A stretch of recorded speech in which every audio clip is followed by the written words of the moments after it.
Greetings, everybody, and welcome once again to Hobart-Detter Field in Hutchinson, Kansas. It's time for Hutchinson Community College Baseball on the Blue Dragon Sports Network. This afternoon, the Blue Dragons, winners of 8 of their last 10, get set to face the Pratt Beavers in the first 2 of 4-game Jayhawk West set. I'm Steve Carpenter. Thank you for joining us on a rather nice afternoon for baseball. A little bit windy, but after the winds we've had, this is absolutely docile compared to some of the things we've had here at Hobart-Detter Field this year. Blue Dragons coming into the final 2 weeks of the regular season. They know what they have to do, and that's win a lot of baseball games if they want to secure a home playoff spot for Region 6 in 2 weeks. Currently, the Blue Dragons tied for 4th with Colby, but in essence in 5th place because Colby owns a 3-1 tiebreaker on head-to-head with the Blue Dragons this year.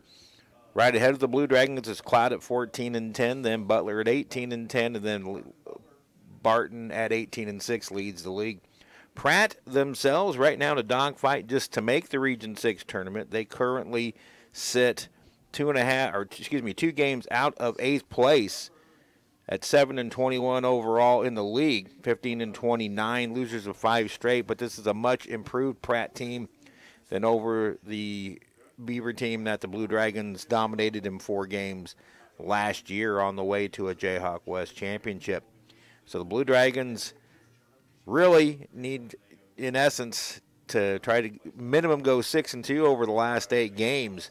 The 4 here with Pratt this weekend and the 4-game series next week against Seward County to secure a home playoff spot. And once you get that and you can play at home, then anything can happen on the road to the road to Grand Junction will begin. Game number 1 starters, it'll be a righty-lefty matchup. Right-handed freshman Mike Brown goes to the bump for the Blue Dragons. He's 4-1 with a 3.88 ERA and currently the Blue Dragons' hottest pitcher. He'll be opposed by left-hander Dalton Huggins, 1-4 with a 7.89 earned run average for Pratt. When we return, we will have our pregame chat with head coach Ryan Schmidt. It's the Blue Dragons and the Beavers, first of 2 from Hobart-Detter Field. This is Blue Dragon Baseball.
Welcome back to Hobart-Detter Field, everybody. Steve Carpenter speaking with the skipper of the Blue Dragons, Ryan Schmidt, before this conference opener with the Pratt Beavers. And, yeah, you and I were talking the other day that 8-2 over the last 10. The pitching's improving. Batting's dropped off a little bit. But your thoughts about how the team's playing right now? I like the direction of this club right now. I've been a lot happier just with the energy in our play, the energy in our dugout, just the overall feeling we have, and we're getting healthier too. Each and every day we go out there, it's we're getting another guy back, or another guy's leg is at 70% and 80% and 90%. We're just getting closer to being where we've always wanted to be the whole time. And so we're putting it together and we're working really hard. And you got to give credit to our guys; they're coming together at the right time. Yeah, 2 weeks remaining in the league season, and the Blue Dragons will face the bottom 2 teams, which means nothing in this league because everybody can beat anybody on a given day. But when you look at the conference standings right now, tied for 4th with Colby, but in essence 5th because of the tiebreaker. So every game now, especially the 8 you'll face against Pratt this weekend and then Seward next week, are very important. Oh, they are, and it's not like we get an off weekend because the standings are the way they are. Those guys are scratching and clawing to get a playoff spot or to make an 8 to a 7 and a 7 to a 6, and everybody's trying to leapfrog one another, and we all know how competitive this conference is. You can't take anything for granted, and you can't take anything for granted in this game. And I think that's just the message to our guys. You know, we're in control of our own destiny. We're in control of where we go from here, and that's the perspective that we have to have moving into this weekend. Speaking with Ryan Schmidt before this afternoon's doubleheader with the Pratt Beavers, what can you tell us about Eric Thompson's team? Obviously improved from last year. They struggled just really bad last year, but record-wise, probably still not where they wanted, but much improved team. Yeah, they really are, and all you have to do is look at their scores. They're not. They might let one game get away from them, but if you look at the scores from the other, they're one-run games. They're in every game. They're never out of the game, and it's just like any Pratt team that you face, they're going to be extremely scrappy. They're going to throw two left-handed pitchers at us today as their starters, which can give teams fits. We have to be really disciplined in what we do to match up what they're going to be throwing at us. For you guys, you know, it's human nature to look at the standings and say, okay, well, Hutch is there, you know, Pratt is there, you know, this should be easy wins. Again, human nature. So what's the focus of you're trying to emphasize to your team this week, to, you know, try to get the necessary wins against Pratt? You know, we're trying to alleviate the pressure, and it's not the pressure that the coaching staff. It's like in our pregame meeting, we don't go out there and just heap a bunch of pressure on them. It's like, breathe, have fun, let's go get them. You know, and it's hard to tell these guys that because they want to put the pressure on themselves. They want to feel that sometimes because it's just, as you said, human nature, and we fall into those traps of saying this game's just really easy, just go out there and let it all play. But your mind starts going, and there's a lot of time in that day for your mind to wander and get going on the wrong track. So long story short, you just have to be really disciplined on us. You have to do everything in your power to help us, and that's been the big message. Is that's why I feel so good about where we're at. Is I really think we're starting to gel even more as a team, and I think we're coming together and doing more team-oriented stuff, and that's the thing that I've been most happy with is where we're just the direction of our team and of our family. You know, obviously, when Pratt and Hutchinson get together, there's a lot of history intertwined in there. You came here from Pratt, but the one that Denny Steckline and I always have a lot of fun with is the Reller family Civil War. Scott Pitt, you know, the pitching coach of the Blue Dragons, and Todd, assistant coach for Eric Thompson and Pratt. That's always a lot of fun, isn't it? It's extremely fun. It's the game within the game. It's when we're out on the road recruiting, we see these guys. When we're wanting to talk about the conference, we call these guys. And obviously there's a brother rivalry down there, and thank goodness Mama Reller is in the house to make sure that they behave this weekend. But she comes down, and it's always great to see her. And the reward is the cake balls that she puts forth that are. I described them to the team yesterday as little drops of heaven, and so we got that on the line, and it's the game within the game. But you know, we have a lot of respect for, you know, it was where I cut my teeth as a head coach, and Eric Thompson was there every step of the way, and Todd Reller was my catcher, and so it's one of those things where you have a lot of respect for them because they've been through the wars with you, and they're fighting just as hard as we are, and it's one of those things where you're not going to get any more satisfaction out of getting a win. It's just the mutual respect that we have towards one another. The last question, as always, who's starting pitchers this afternoon? We're going to go Mike Brown in game one, who's our hottest guy right now, and we're going to go Dylan Nedved in game two. He's been hot as well, and so we're going to ride our hot hands today. Best of luck. Let's go get a pair. Thank you so much. The thoughts of HCC head coach Ryan Schmidt back with the starting lineups and this afternoon's opening pitch. This is Blue Dragon Baseball.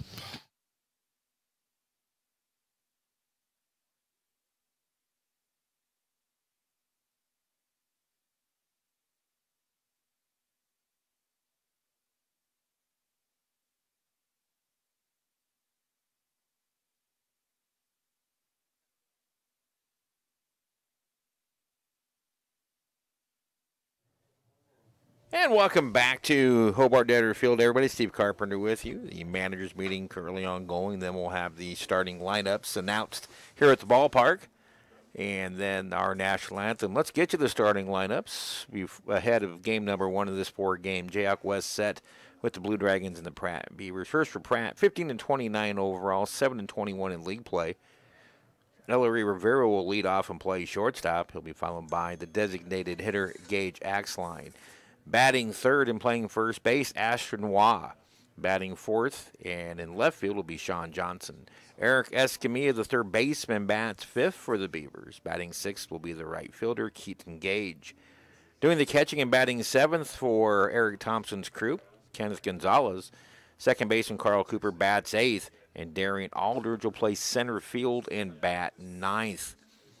Dalton Huggins, a left-hander, gets the starting game number 1. In fact, the Beavers going with a pair of left-handers in the first 2 games of this series.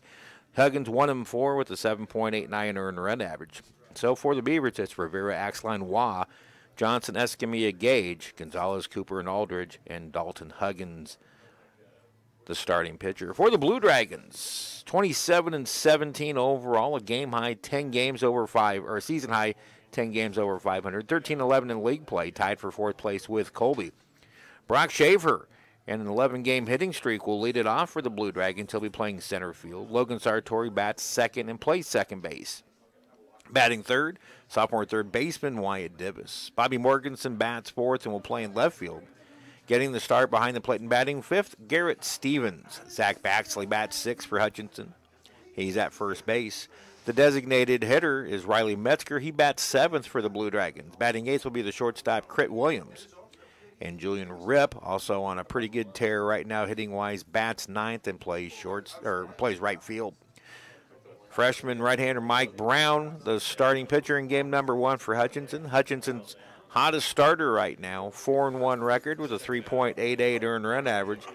He has allowed just 1 run and 5 hits over his last 13 innings, so he's on a very good roll right now. So for Ryan Schmidt's Blue Dragons, it is Schaefer, Sartori, Divis, Morganson, Stevens, Baxley, Metzger, Williams, and Ripp, and Mike Brown on the hill. We might open the windows here a little bit right now. So it's still a little bit chilly. We got down into the low 30s here in Hutchinson, so the temperature's still recovering from that, but it's going to be a gorgeous afternoon for baseball. What wind there is blowing in from the north, roughly about 5 miles an hour, just a wisp of breeze making the flag in center field move a little bit. Hardly a cloud in the sky, some very high, thin white clouds.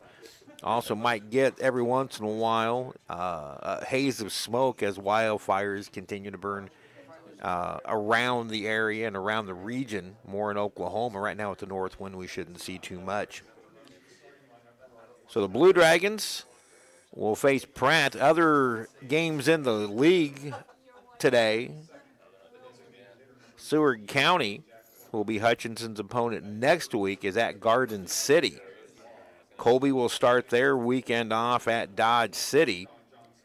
And Cloud County will take on league leader Barton. Butler gets the week off. They're playing a weekend series with Longview, the team the Blue Dragons swept in 4 games last week up in Lee Summit, Missouri. Blue Dragons coming in with a team batting average of .315. They are hitting .285 in conference play, but over their last 10 games, hitting .338. And they're averaging right at 11.2 runs per game. They've scored 20 runs or better in 2 of those games 3 times this season. Pratt, pretty good offensive team at .323 team batting average. They have hit 53 out of the yard.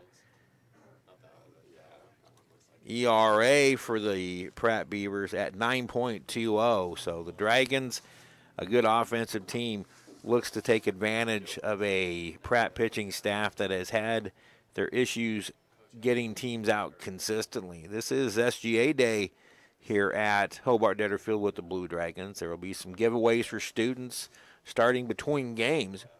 Pretty nifty-looking bucket hats will be one of the giveaways. Also some food out there for the students. So come on out if you're on campus and done with class. Come on out and enjoy some baseball.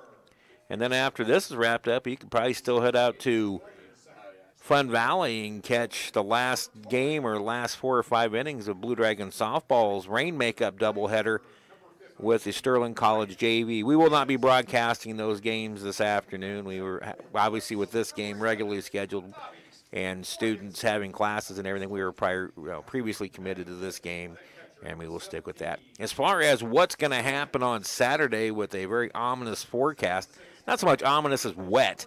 The 2 games at Stanyon Field and Pratt, the fate of those games will be decided on sometime tomorrow by Blue Dragon head coach Ryan Schmidt and Pratt head coach Eric Thompson. Likely, as it stands now, the games will be moved to Sunday at Stanyon Field, and we will. Batting ninth, the right fielder, number 34, Julian Critt. Critt is not the shortstop, Carp. Okay.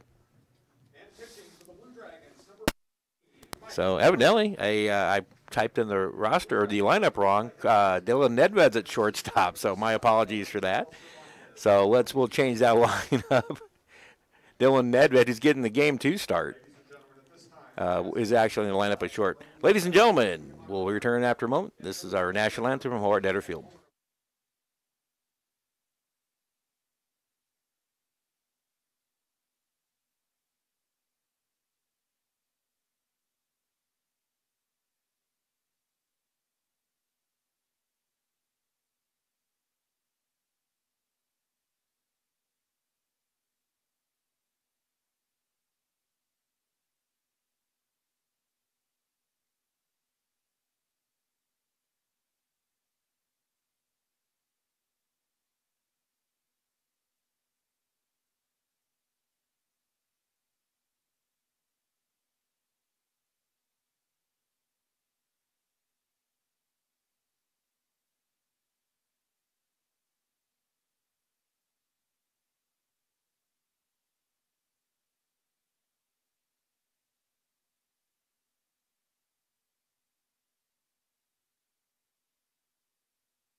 Welcome back to Hobart-Detter Field, everybody. Steve Carpenter with you. Let's get that lineup for Hutchinson real quick again. Right, Dylan Nedved was in the starting lineup, not Craig Williams at short. It's Brock Schaefer at center, Logan Sartori at second, White Divis at third, Bobby Morganson in left, Garrett Stevens the catcher, Zach Baxley at first, Riley Metzger the DH, Dylan Nedved at short, Julian Rippin right, and Mike Brown, who is the hottest Blue Dragon pitcher of them all.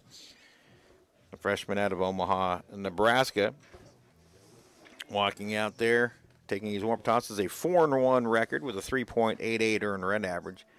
He is making his 9th start of the year, 11th overall appearance, 2 complete games and 1 shutout, 48 2/3 innings pitched for Brown, 39 hits, 23 runs allowed, 21 of them have been earned. He has struck out 38 and walked 7, and opponents hitting 214 against. Again, just 1 run and 5 hits allowed over his last 13 innings. Those were complete game victories over Garden City and Metro Community College Longview. Dragons coming in, winners of 8 of their last 10. They have won 5 in a row after sweeping Longview and run ruling NOC Tonkawa on Monday with 21 runs. And we're about set to go, the first of 4. We thank you for joining us right here on the Blue Dragon Sports Network. Ellery Rivera will lead it off. The shortstop, hitting .373 for the Beavers, 3 home runs, 4 RBIs, .407 on base percentage. And the first pitch from Mike Brown is a strike at the belt. We're underway. Official start of the game time, 1:05 p.m. Hey, Cap, is that Ryan Stork behind the plate? Yeah. We got some troubles today. That's one looped just over the head of Nedved into left center field, and that's a one out or a single on the second pitch of the game I got 911 on speed dial. to lead it off. You got the 9 and the 1 already dialed? Yeah. Just have to hit one. Now designated hitter Gage Axline, hitting .331 for the year. 6 home runs, 33 RBIs. The pitch. High fastball swung through and missed. You know what, Denny, that was The Beavers have lost 5 in a row. They are in a battle to make the Region 6 playoffs. Brown comes set out of the stretch. Now delivers. Curveball swung on and missed, 0-2. Rivera, 17 stolen bases in 25 attempts. Pratt has 93 steals and 115 total attempts as a team. So decent lead over at first, and Brown goes that way.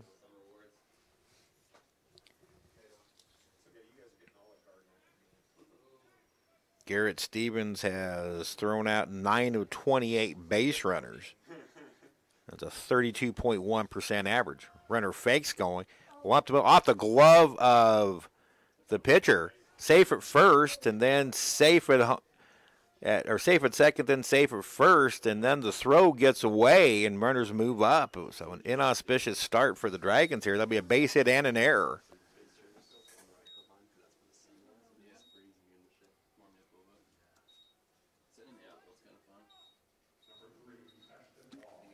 So we talked about in the pregame that the Dragons need to execute at a pretty high level. And so far, a single or 2 singles and an error.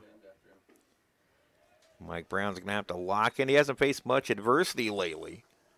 Adam Waugh, the first baseman, takes ball 1.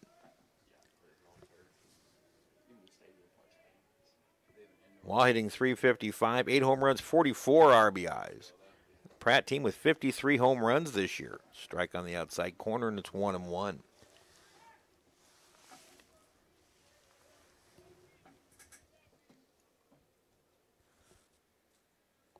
Mike Brown really hasn't been hit all that hard this year. He's given up season high 8 hits against Butler. And 6 of those came in 1 inning. Ended up throwing 7 innings.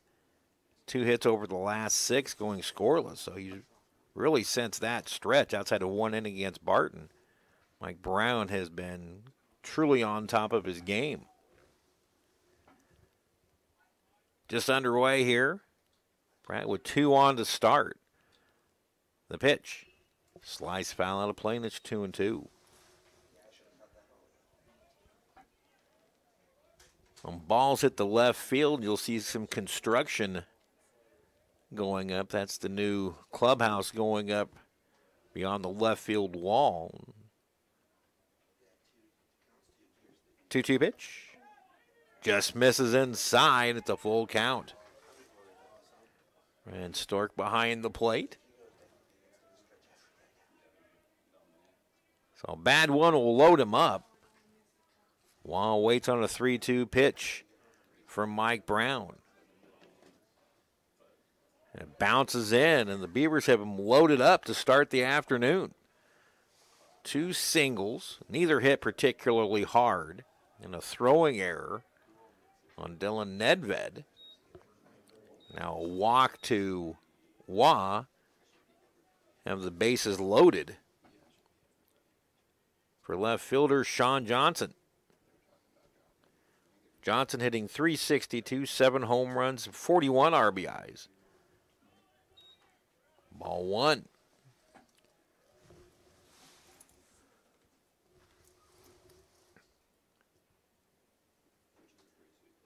The pitch. Low one outside, ball 2.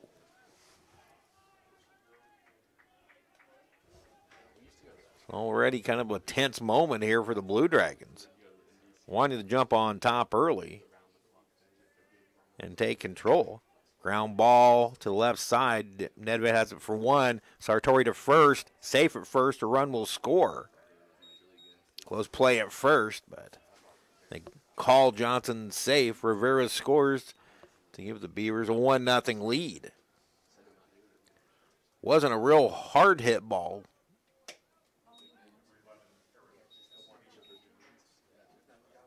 So now runners first in the third. One away for the third baseman, Eric Escamilla. Escamilla hitting .333, 4 home runs, and 27 driven in. Good changeup swung on and missed.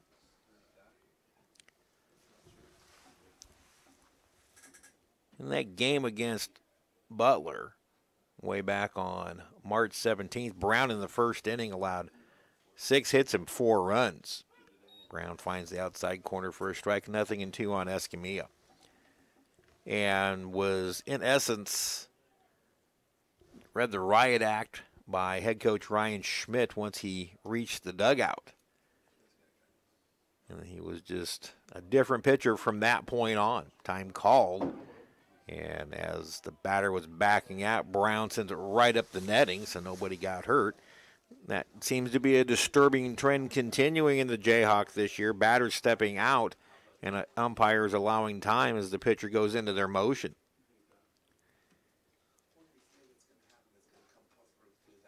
0-2 pitch. Runner goes, swing and a miss. Strike 3. The throw down. Gets into center field. Now the runner at third tries. They throw behind him, and I think they got him. Oh, he's safe.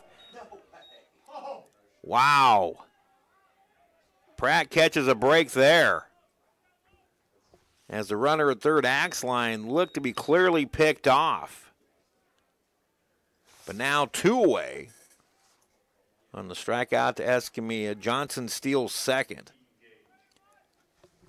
And the right fielder Keaton Gage steps in.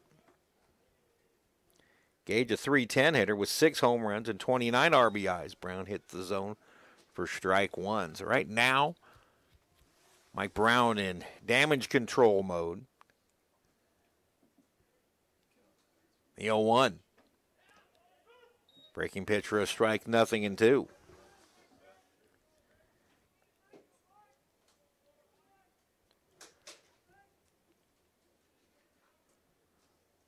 Out of the line, Brown's pitch. Curveball in the dirt. Good stop by Garrett Stevens. That saves a run. 1-2 the count now to Gage.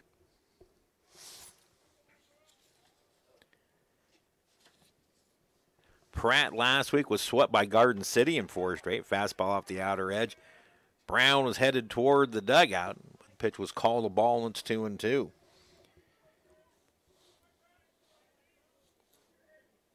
Pratt's last win, an 11-10 victory over Dodge City on April 8th.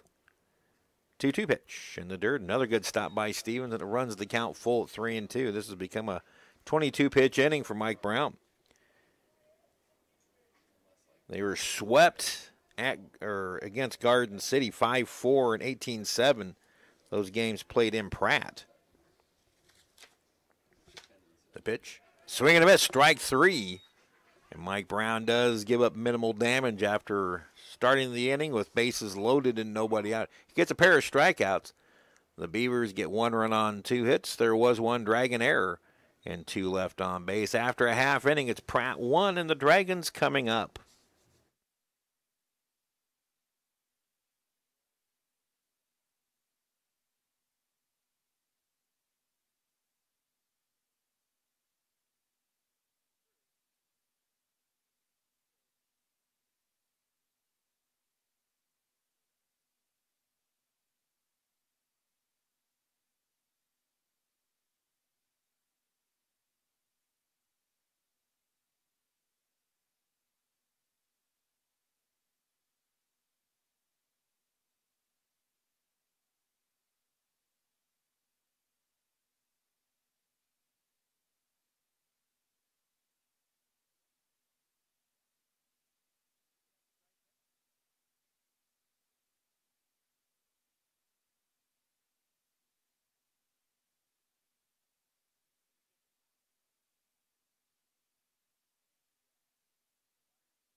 Lefty Dalton Huggins takes his final warm-up toss, and the throw is sent down.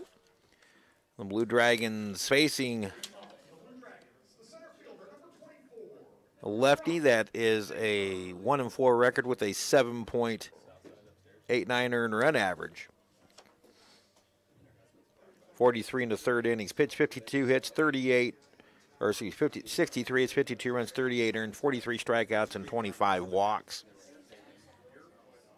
Huggins making his 10th overall start. He has 3 complete games and 1 save mixed in there. Brock Schaefer to lead it off. And Schaefer swings and misses. Brock Schaefer, the hottest Blue Dragon of them all right now, hitting-wise. 11-game hitting streak.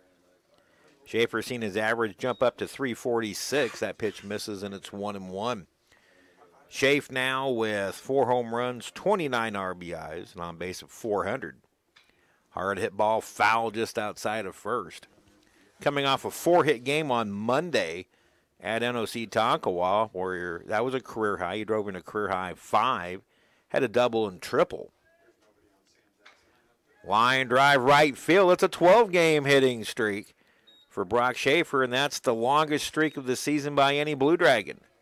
He was tied with Bobby Morganson with 11, but now Brock has a 12-gamer. And Logan Sartori will be the batter. Logan was 1 for 3 on Monday. Sartori still the team's leading hitter at 362, 9 home runs, and a team-high 46 RBIs. Strike called. Sartori with the team-high 46 RBIs, hitting primarily out of the 1-2 slots.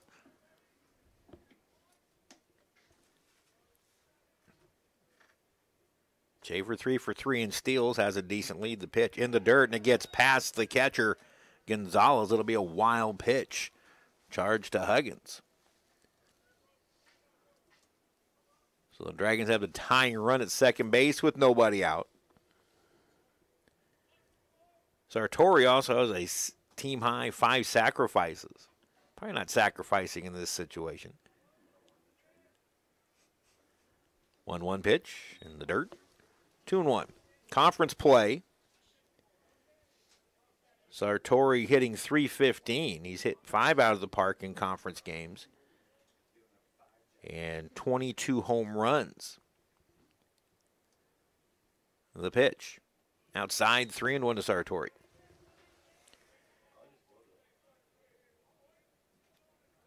Logan over his last 10, hitting .333, 13 for 39, a couple of home runs, and 10 driven in. Would love to drive one in here to tie this game up. Ball 4. A walk, a stolen base, and the single for the Blue Dragons to start the bottom of the first, and Wyatt Divis, the batter. Wyatt,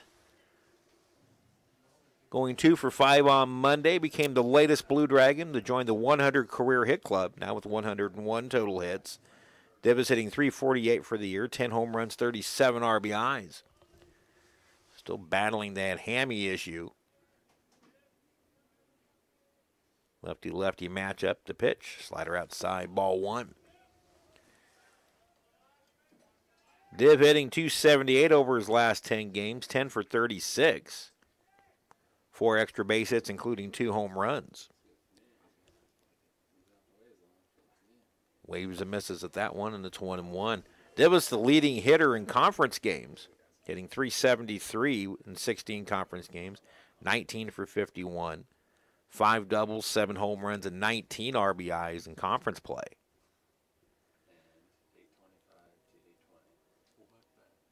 The pitch.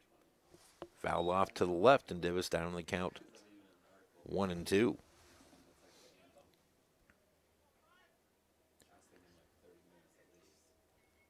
Divis has hit safely in his last 2.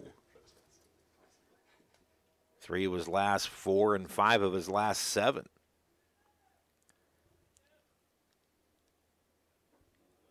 There was a slider that misses low and away. 2-2 the count. Bobby Morganson on deck.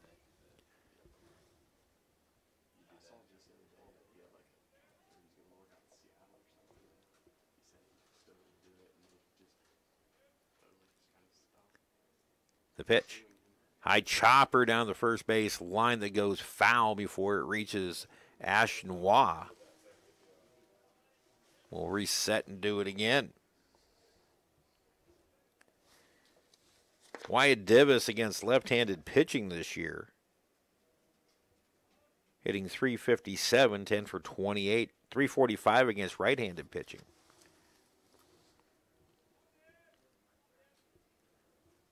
Huggins gives look now. Pitch. It's a little looper left field. Could be trouble. It's down.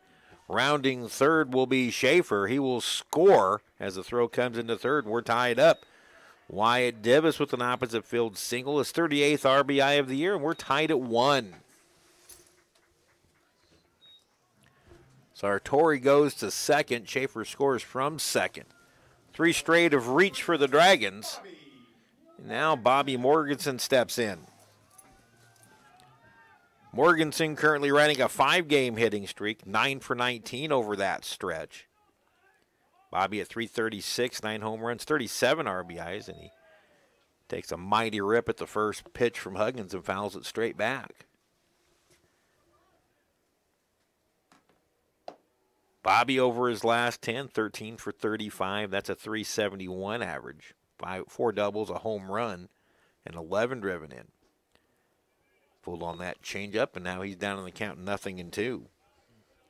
.305 average for Bobby in 24 league games. 25 hits and 82 at bats. He scored 24 runs.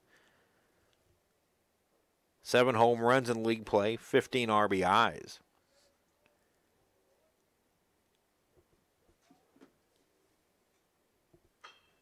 Line to second. There'll be a double play as Sartori's doubled off. So a line out double play, 4 unassisted, and all of a sudden the inning changes. Now a runner at second, a runner at first, 2 away.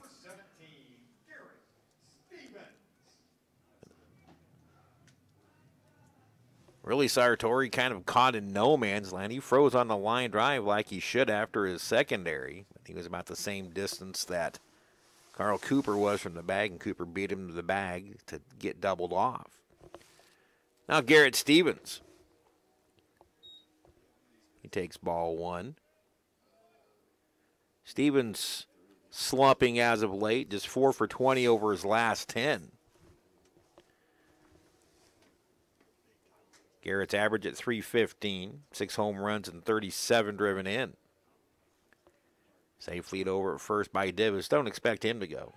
Pitches a ball, snap throw to first, and Dib was only 3, maybe 4 steps off the bag. Dragons continue to get healthier on a daily basis. You heard Ryan Schmidt talk about it in the pregame show. Huggins delivers. Strike called on the outside corner at the knees, 2-1.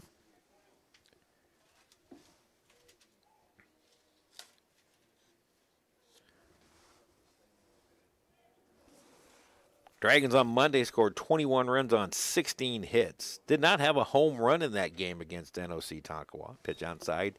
3-1 to Garrett Stevens. Zach Baxley would be on deck. They had 6 doubles and 2 triples. Brock Schaefer drove in a career-high 5. Julian Rip, 2 for 3. That ball gets away on a pickoff play, but not far enough for Divis to advance.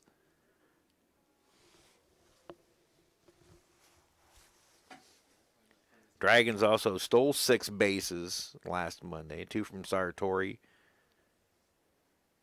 Single stolen bases from Schaefer, Divis, Morganson, and Julian Rip.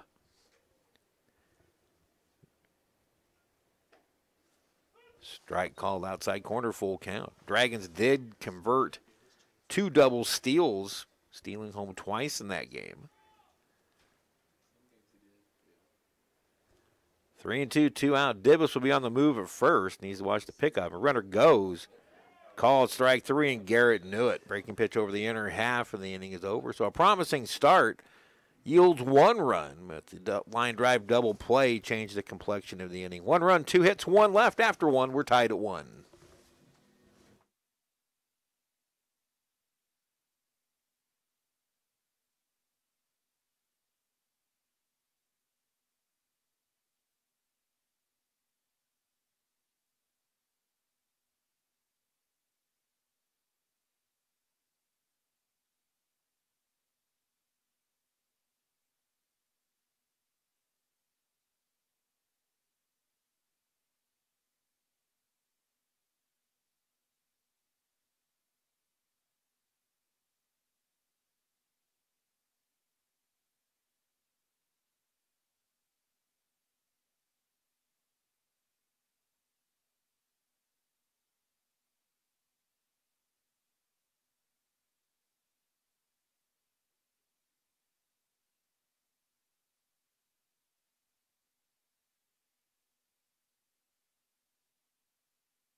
Catcher Kenneth Gonzalez leads off the second inning as Mike Brown tries to recover from a rough start.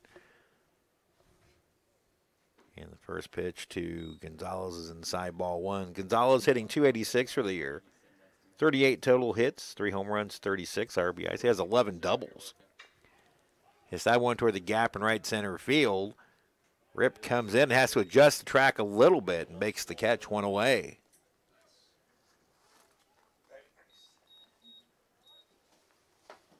So now that's 4 in a row retired by Brown after he gave up a single to Rivera. And then a infield single to Axline that turned into a bigger problem as Carl Cooper takes ball one on a throwing error by Nedved. Second and third, nobody out. Then he walked Wad to load the bases. Strike called. 1-1 to Cooper. Cooper hitting .244, a home run, 14 driven in the pitch. High down the left field line, but it'll hook well into the Dragon bullpen, and it's 1-2. So after loading the bases, Son Johnson hits into a 6-4 fielder's choice to score a run. There's a ground ball to Sartori at second. He's got it, and there's 2 away.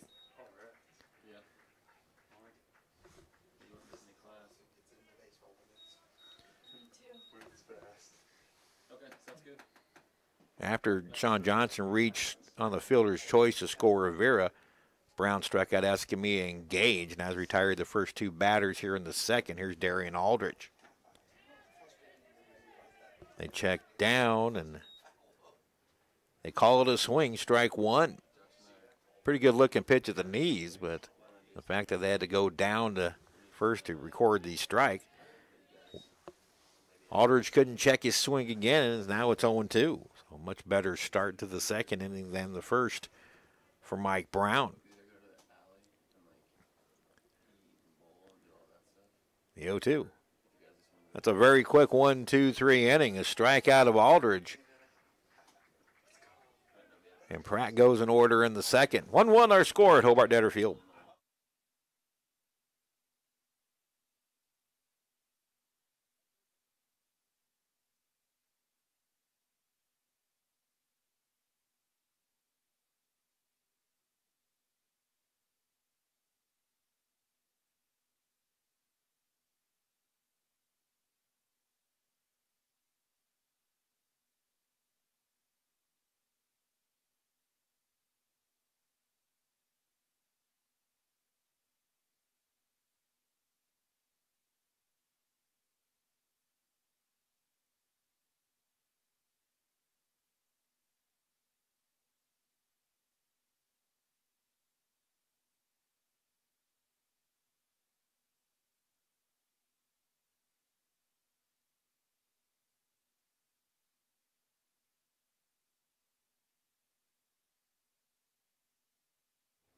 Zach Baxley, Riley Metzger, and Dylan Nedved. 6, 7, and 8 here in the Dragons' second of a 1-1 game, the first of 2. Again, thank you for joining us on the Blue Dragon Sports Network. And welcome to all the Pratt fans joining us. Zach Baxley to lead it off. First pitch to Baxley is a slider from Dalton Huggins inside ball one.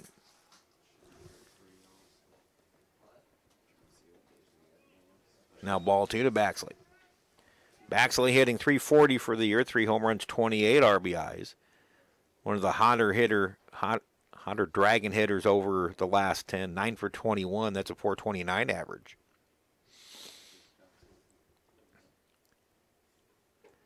Outside ball 3. Baxley 5 for his last 11 over a 3-game hitting streak. Taking all the way, Baxley takes a strike, and it's 3-1.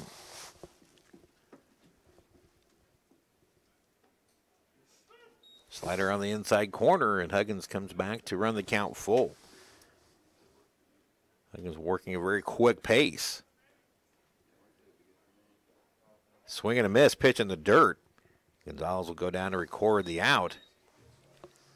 So from 3-0, Baxley strikes out. Second consecutive strikeout for Huggins. One away for designated hitter Riley Metzger. Riley stepping in and hitting .283, making his 15th start of the year. 15 for 53, 4 doubles, 4 home runs, 21 RBIs. Slider taken for ball 1. Metzger 4 for his last 14. Now 2-0 to the Dragon DH. .217 average in conference play for Metzger, 5 for 23.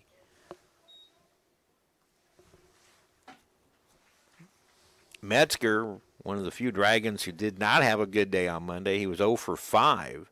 Did score 1, did drive into 1 run, and walked once.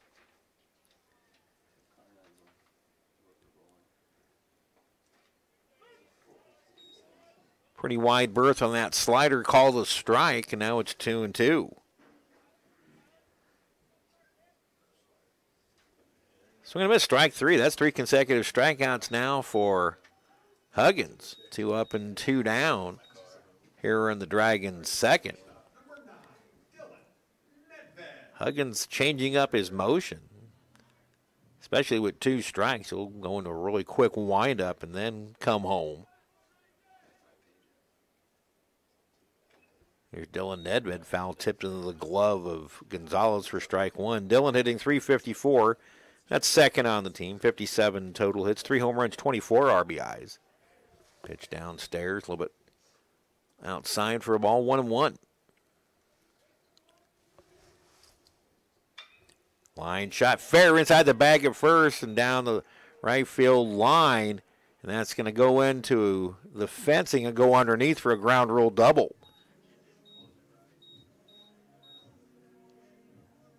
Fence a little bit disjointed down there. I think it would have skittered through underneath anyway. There's a low spot out there. So it's a double down the right, ground rule double down the right field line.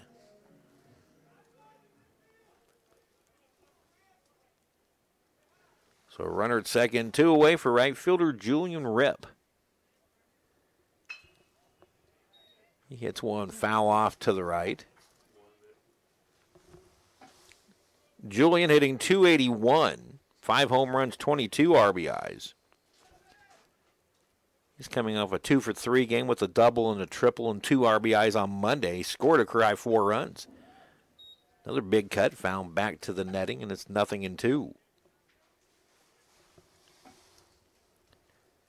That for Nedved, that ground rule double, was his 16th 2-bagger of the year. All 16 coming in conference play. The pitch. Outside, backhanded stomp by the catcher Gonzalez. That saved 90 feet. Dragons now with 3 hits to Pratt's 2.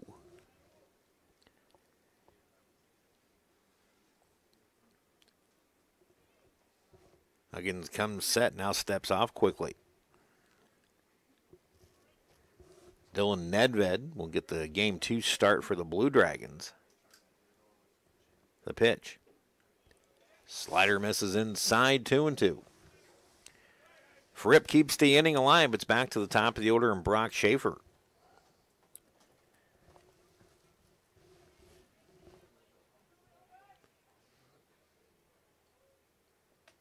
Huggins checks the runner at second, the pitch.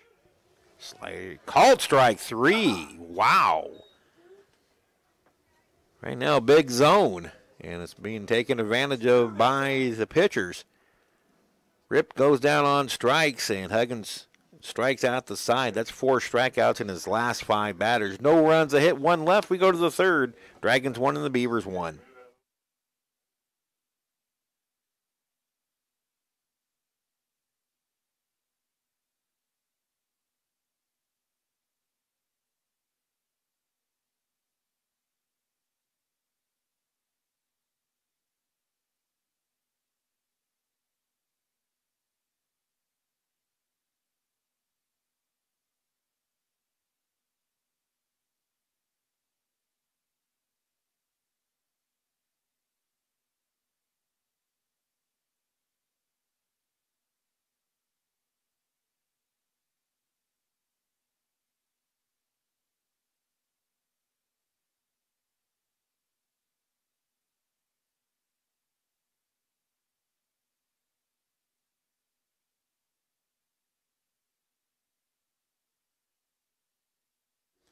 Well, we'll see if the wide strike zone stays that way. Right now, the pitcher is enjoying that in the second inning. Mike Brown back to work to face the top of the order for the Beavers. Larry Rivera, Gage Axline, and Ashton Waugh. Strike one to Rivera, who reached on a 1 single just over the head of shortstop Dylan Nedved in the left center. Hard hit ball, backhanded stop by the third baseman Divis. Throws over, low throw, dug out by Baxley. Nice play both ends, and there's one away.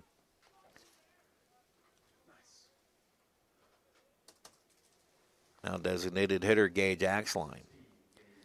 He hit one up the middle that glanced off the glove of Brown and went to shortstop Dylan Nedved. Nedved then tried to race to the bag to get Rivera on the force. Couldn't do it. Then he threw a return throw to first away.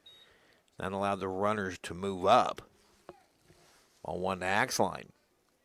Pratt ended up getting one out after that. They loaded the bases with nobody out. Popped up. Foul territory, first base side. Zach Baxley gives a look, but it's back toward the damaged area of the ballpark. Austin, after this pitch, if you want to pan to that light pole, we'll explain what's going on over there. 1-1 pitch. Strike called on a breaking pitch, and it's 1-2. We're going to pan over. If you notice, the light pole got snapped up. We had some high winds come through on Tuesday night, the pitch. So we're going to miss strike three. Stevens tags him out, and there's very quickly two away. I would say winds topping 80 miles per hour. Straight line winds blew through here and snapped that light pole off, and it landed on a structure just behind it. Those were the restrooms, if you're familiar with Hobart-Detter Field, right behind the first base dugout. We'll see that building off limits. The only damage done at the ballpark here Tuesday night. Pitch way outside Adam Waugh, who walked his first time. I was more worried about the win with the new clubhouse out in left. Pitch popped up into foul territory. Baxley can't find it. Divis toward the dugout, and Divis dropped it. Stevens couldn't find it either. Yeah, I don't think either one had a good look. That's a very high sky right now.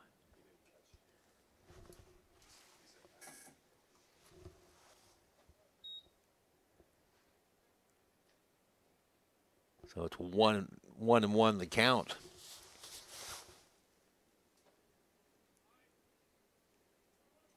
Looks like this will be a bad week for pop flies. We saw softball struggle mightily on Tuesday out at Fun Valley. Here's a strike. And the count 1-2. 40th pitch by Brown, 25 for strikes. 2 outs into the third inning. The pitch. Waugh stays alive with a foul ball.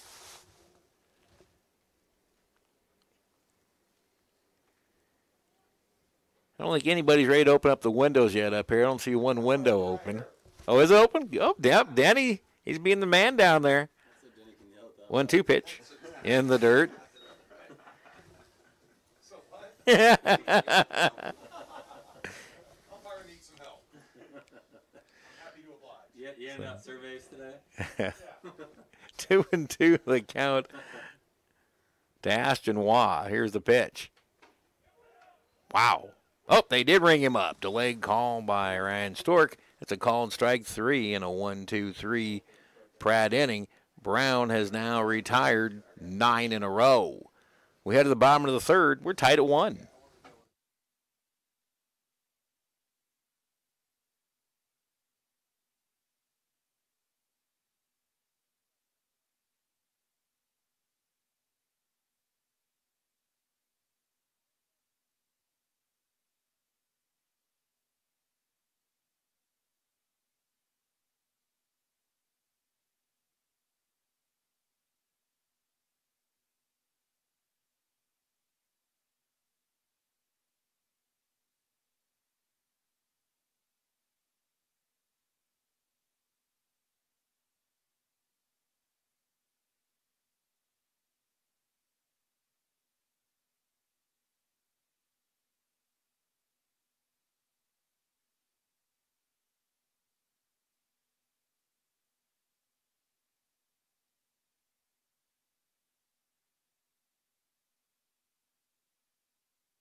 Brock Schaefer to lead off the third for the Dragons in a 1-1 game. First of two. This one's scheduled for 7.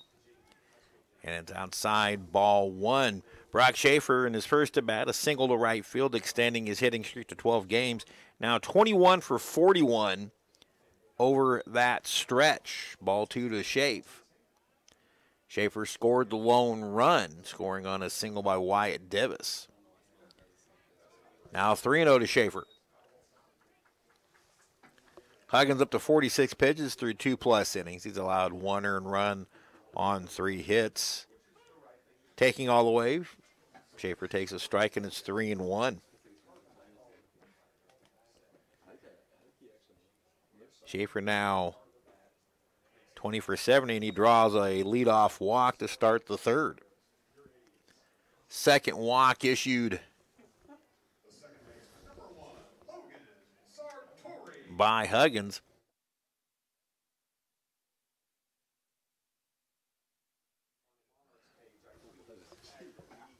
Sartori drew a walk his first time, and then he got doubled off while on base on a line drive. Runner goes on the first pitch to throw down, and now they're in a rundown. Ball dropped, and that allows Schaefer to get back, so Brock gets a break. He's about halfway down, and the throw was right on the money from Kenneth Gonzalez. He puts the brakes on, but second baseman Carl Cooper couldn't handle the throw, and that allowed Schaefer to get back.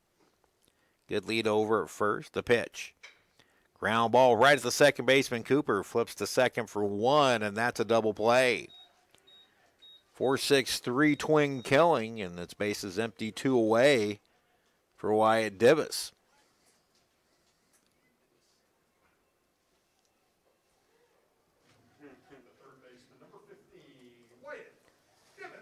Davis with an RBI single, his first time up. 38th RBI of the year.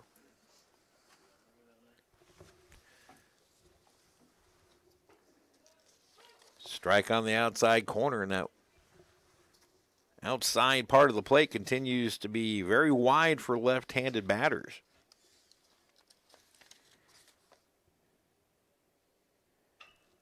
Ground ball, slow roller to short. Charging is Rivera. He gets up, throws. It's wide, and now out of play, so it'll be a single and an error. Dibbs had the throw beat on that slow hit ball. It'll be a single and error charge to Ellery Rivera.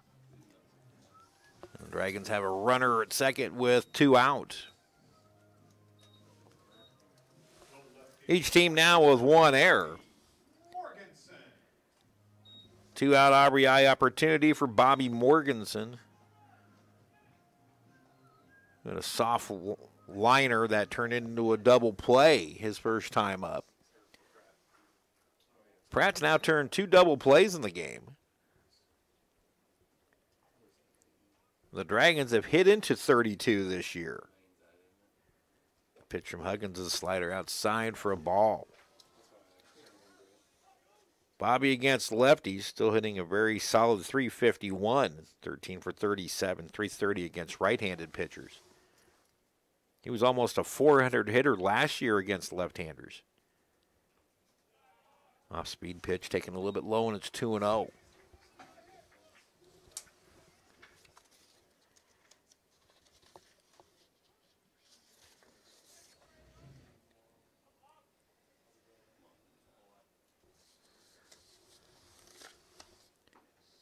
Now 3-0. Both Divis and Morganson on for them, a significant homerless streak. Bobby's not homered in his last 9.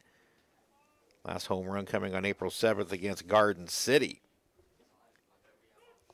3-0 is a strike. 3-0 is pretty automatic as a strike, even if it's not a strike. Divis has not homered since that same game on April 7th in Garden City.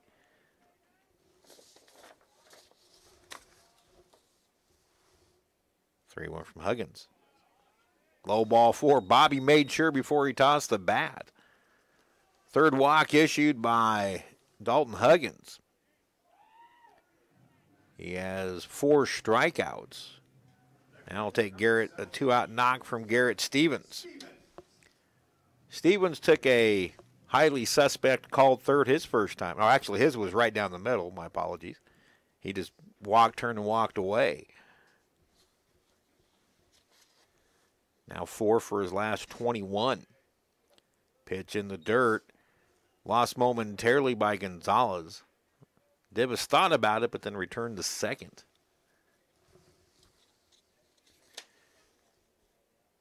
Dragons hitting .288 with 108 two-out RBIs this year. 130 hits in two-out situations.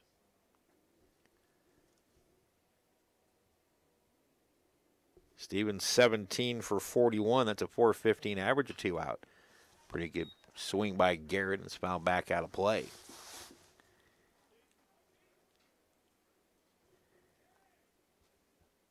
The status of Saturday's games at Stanton Field and Pratt will be determined tomorrow. Most likely they'll be played Sunday if the forecast holds true. The pitch. Strike on the inside corner with that slider. Right now, Huggins making a living on that pitch, keeping the Dragons off balance. 1-2 the count to Stevens. Davis at second, Morganson at first.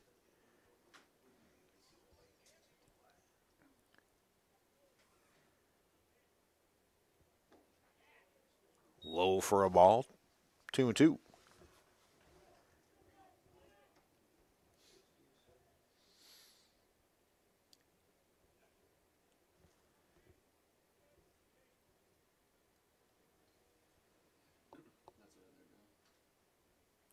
The pitch.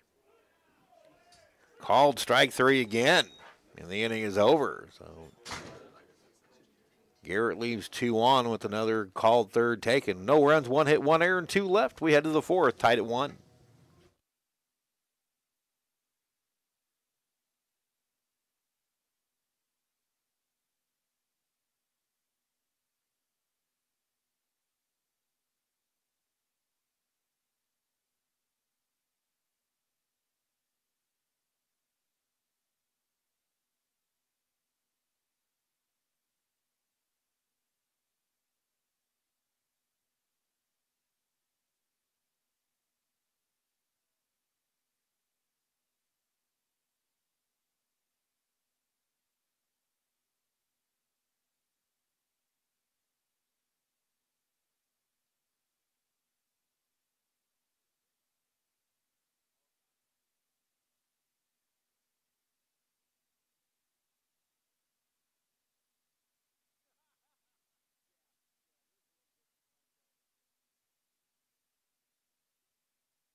Mike Brown back out for his 4th inning of work. He's allowed 1 run on 2 hits through 3.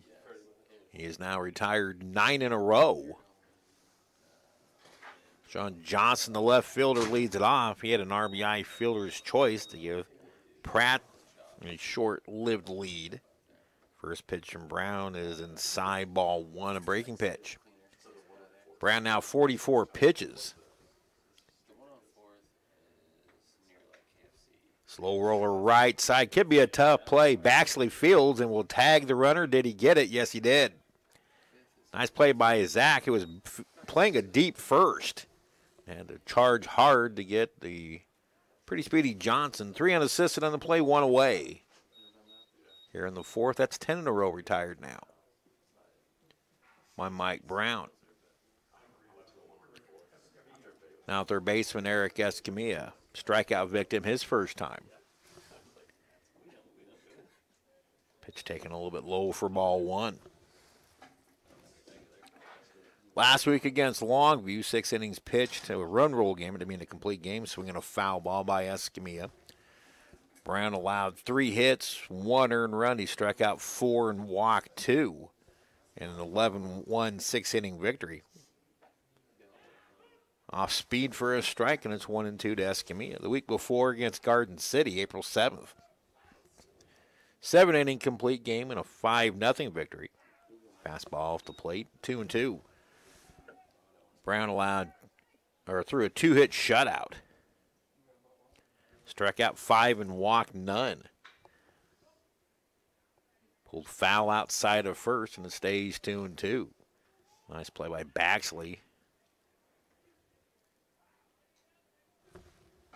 Week before that was the Dodge City game on March 30th.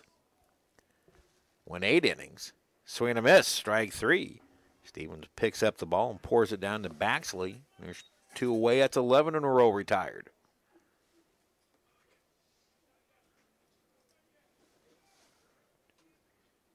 5 or 6 strikeouts now for Brown. His season high is 8. That came in that March 30th game against Dodge City. Now Keaton Gage, fastball right through the chute for a strike.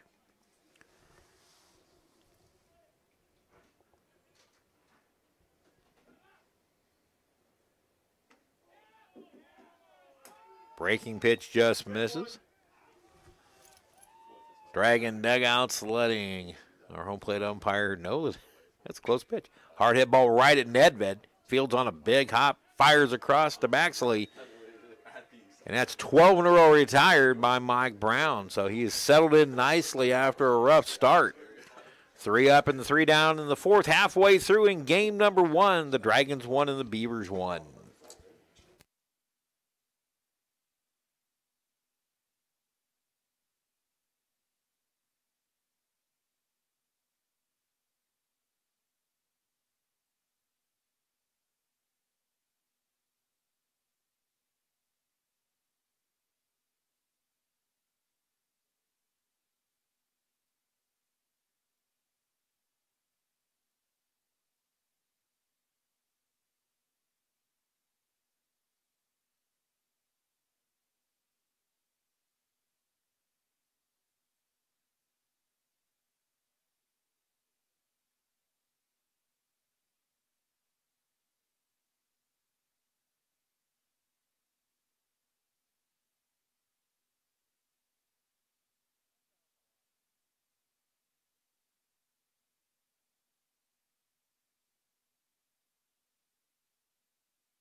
Welcome back to Hobart-Detter Field, everybody. Steve Carpenter with you. This one's scheduled for 7, tied at 1.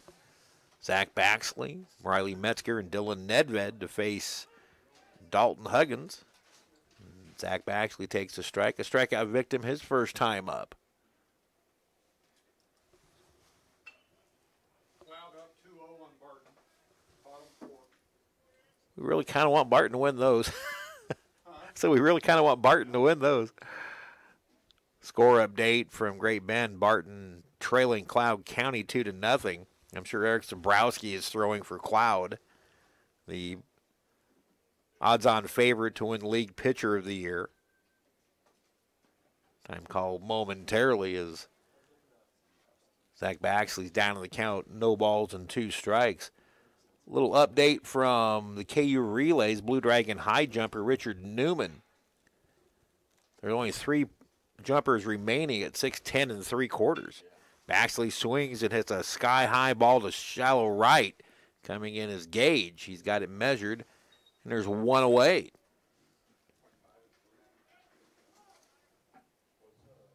Now designated hitter Riley Metzger, a strikeout victim his first time up. Colt Newell from Fort Hays, Josh Benford from Avila College, and Newman are the only 3 remaining at the KU Relays in the high jump. Those 3 cleared 6'8 3/4. Lefty-lefty matchup. The pitch. Slider for a strike. Big swing from Riley. Metzger against lefties this year. Just 1 for 9 now. And that's all Pratt's throwing today is lefties out of their starting pitchers. Pitch taken low and in for a count of 1-1.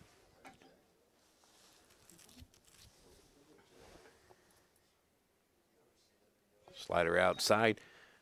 Again, that Cloud County Barton score, Cloud leading Barton 2-0 in the fourth. Cloud County's right on top of the Blue Dragons in the standings. They're in third. The pitch. Strike called, 2-2. Right now, and it goes against the fiber of a Blue Dragon fan to root for Barton. But we've seen it more in the last month than we've seen in a long time. The Dragons really need to root for the Cougars to beat the T-Birds this weekend. At least get a couple away from them, if not more. 2-2 pitch. Metzger fouls that one off to the left.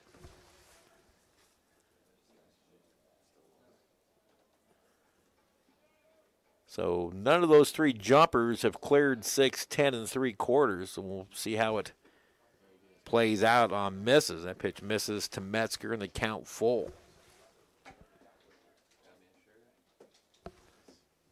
3-2 pitch. Slider outside, ball 4, 1-out walk to Metzger. Riley walks for the 12th time this year. 1 on, 1 out for Dylan Nedved, who doubled just inside the bag at first. It turned out to be a ground rule double as it went through the fencing area down the right field line. It was Nedved's 16th double, all coming in conference games. The pitch, full on that off-speed offering, and swings and misses for strike 1.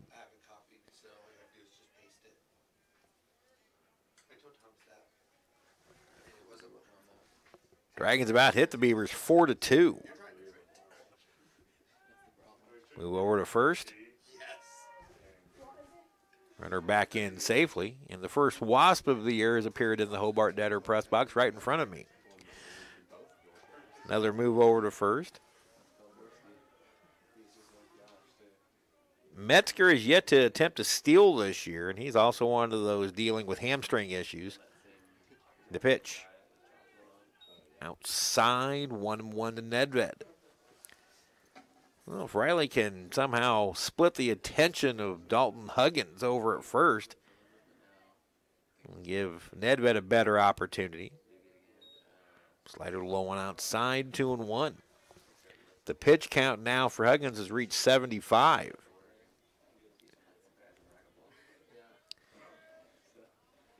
Two-one pitch, fouled over the press box. Count now 2-2 on Dylan Nedved. Dalton Huggins came into the game with a 7.89 ERA and a 1-4 record, but he's pitched better than his record has indicated this year. Good lead over at first by Metzger. The pitch. That's lined to right field and down in front of Gage for a hit. Metzger will stop at second. Nedved's 2 for 2. The Dragons have 5 hits now. Runners at first and second with 1 out for Julian Ripp. Both times Nedved's gone to right field.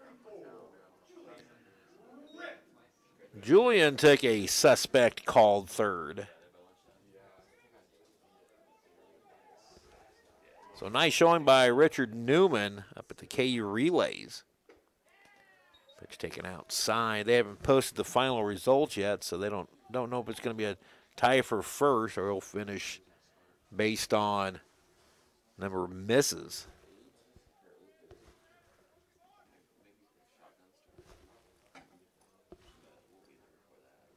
Huggins comes set and pitches. Slow whirler, foul along third. It's 1-1.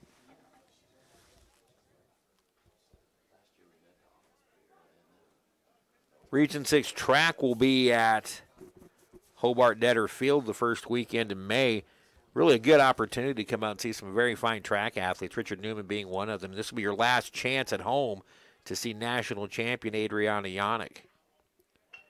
Bunt for Rip long third. This is a good one. Fielded by Escamilla, and he won't have a play. And the Dragons have him loaded with 1 out. A bunt single for Rip.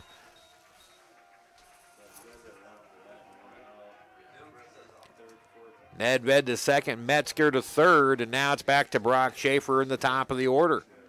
Brock has reached base twice, a single and a run scored in the first, and a walk in the third. So the Dragons have a golden opportunity to break on top for the first time today. Loaded with 1 out. The pitch from Huggins. That one's hit to left field. Going back is Johnson. Still going back. It's over his head into the fence.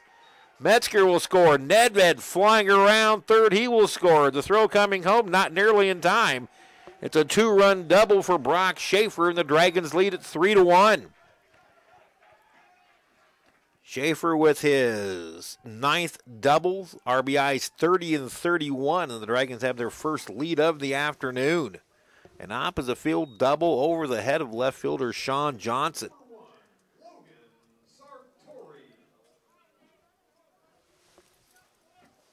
Nedved had to wait to make sure that that ball was or wasn't going to be caught. That's why the play at home was a little bit closer than probably what it should have. Sartori first pitch swinging, drives one to center on a line. Aldridge makes the catch. Tagging from third is Rip. The throw coming to third. It's up the line, and everybody's safe, and the Dragons have a 4-1 lead. Sartori with his 6th sacrifice fly of the year, RBI number 47, and it's a 3-run inning for Hutchinson.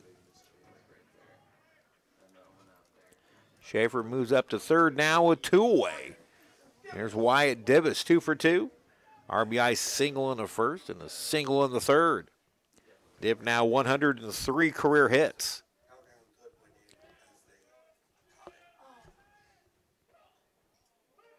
Breaking pitcher a strike.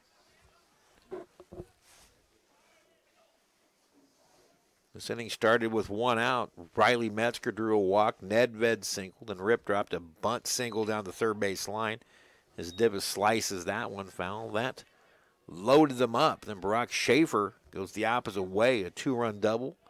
2-hopper to the left field fence. That scored Metzger and Nedved. And then Sartori with a line drive to center for a sac fly, scoring Rip.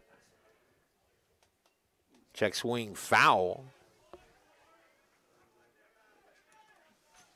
Pitch count now at 85 as we start to see action for the first time in the Pratt bullpen.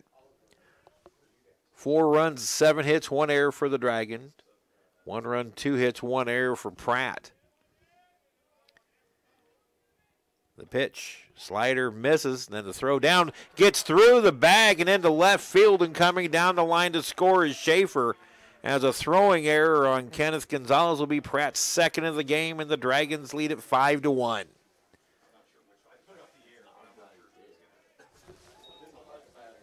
It was low. Yeah.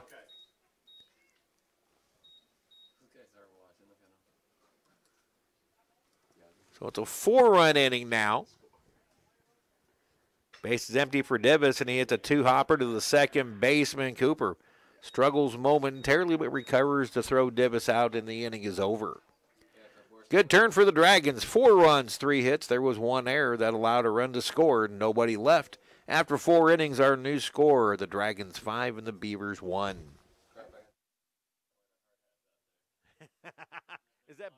Is that a Borski project out there?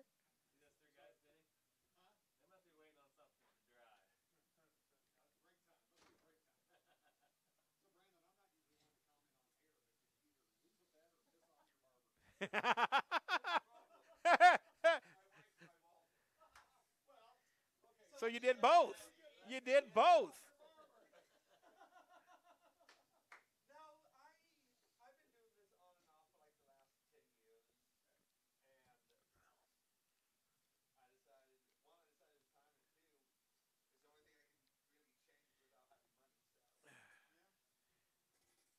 What did Vincent say?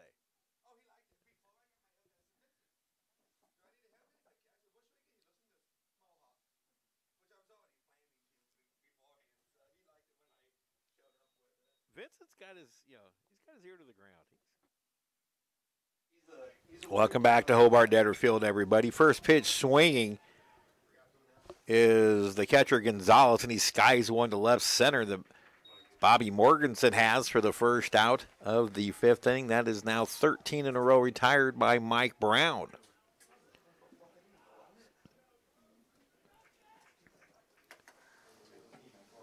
Your second baseman, Carl Cooper, grounded out to his fielding opposite at second base, Logan Sartori, 0 for 1. The pitch from Brown. Over but low ball 1.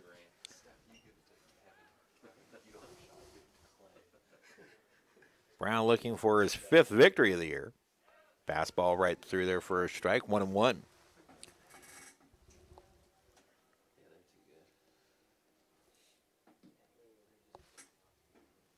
Brown has victories in his last 3 decisions, or 3 decisions in his last 3 starts, all wins.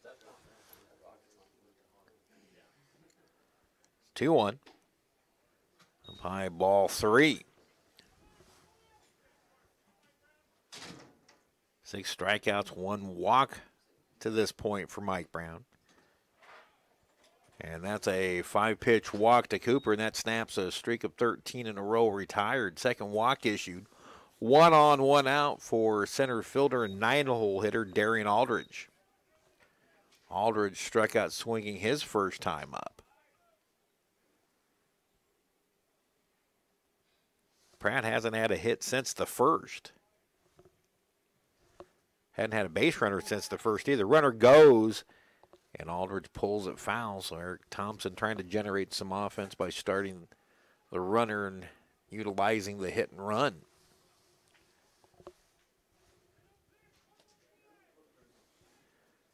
Cooper, 3 steals in 4 attempts. Garrett Stevens throwing runners out at a 32% clip. Good lead over at first by Cooper. Brown goes that way. Throw a little bit wide. Nice snag by Zach Baxley. Brown in conference play, a 3-1 record with a 4.25 earned run average. Opponents hitting .213 against in conference play. Brown to first again. Zach slaps the tag down, but a little bit late. Last two plays haven't counted, Carp. He's granted time on both of them. Oh, he hasn't.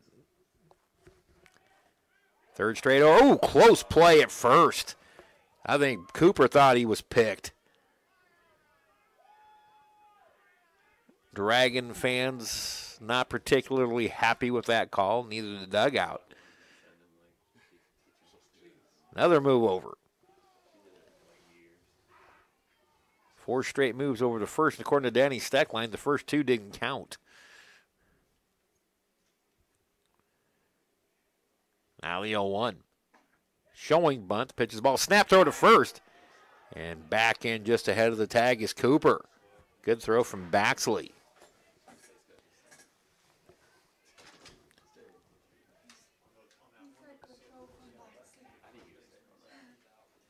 God dang it. Good throw from Garrett Stevens. That's twice I've done that. I'm sorry about that, Garrett. Zach Baxley's older brother Joel was a catcher, and I still get that in my head. Good lead over first by Cooper. They go over again, and it's another close play. Assistant AD Steve Kapman on pest control. That first wasp of the year has been taken care of. He won't get me, and I won't get him, so. We'll get him.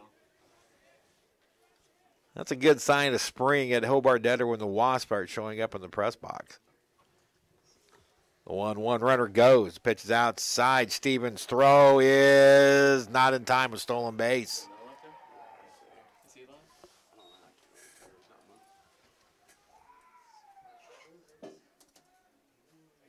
So runner at second now with 1 out. Dragons leading 5-1.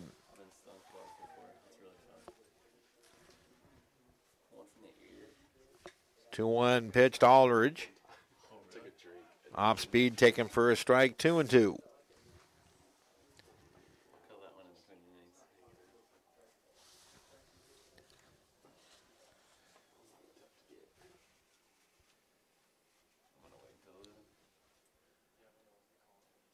Now the pitch. Chop to the right side. Nice stop by the first baseman. Baxley takes it to the bag himself.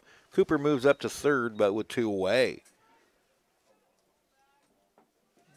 Zach has become a very good glove over at first base at fielding that one on a short hop. There's Larry Rivera, the shortstop, 1 for 2. Pratt take a 1-0 lead. Rivera scored on a Johnson fielder's choice. Pitch is fouled off. When the opponent scores first this year, the Dragons are 14-11. The 0-1. Breaking pitch. In the dirt. Swung through and missed. And Garrett Stevens makes a nice stop to keep it in front of him, and it's 0-2 to Rivera.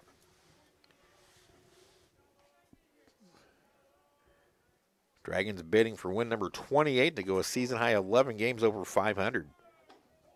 Fastball misses wide, 1-2. We talked about the Reller family civil war when these two teams get together. 1-2 pitch. Swing and a miss, strike 3, and the civil war will have to come in the next inning. Rivera strikes out. Brown works around a 1-out walk. No runs, 1 left. The Beavers have stranded 3 through 5 innings. To the bottom of the 5th we go. Dragons 5 and the Beavers 1.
Bobby Morganson to lead out the bottom of the 5th as the Dragons try to expand on a 5-1 lead. This one's scheduled for 7, the first for 2 today from Hobart-Detter Field.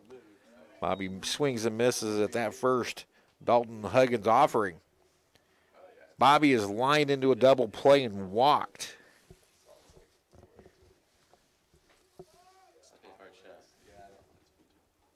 Slider from Huggins outside. That's the 89th pitch by Huggins. First 4 innings for Dalton Huggins. He has allowed 7 hits, 5 runs, 4 earned. Pitch in the dirt. He has struck out 5 and walked 4. 2-1 now to Morganson.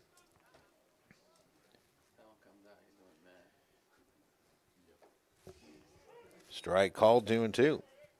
I've had some fans ask me why Bobby's not driving as many runs this year as in years past. Or last year, he had 87, tied the single season record last year. Pitch ticking downstairs, full count. Well, one of the big reasons is the player hitting 2 spots ahead of him, and Logan Sartori, who leads the team with 47 RBIs, taking a lot of RBI opportunities away from Bobby. Pitch inside, and Morganson draws a leadoff walk.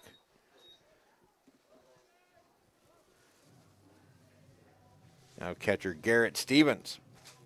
Garrett's took a couple of called thirds, 0 for 2.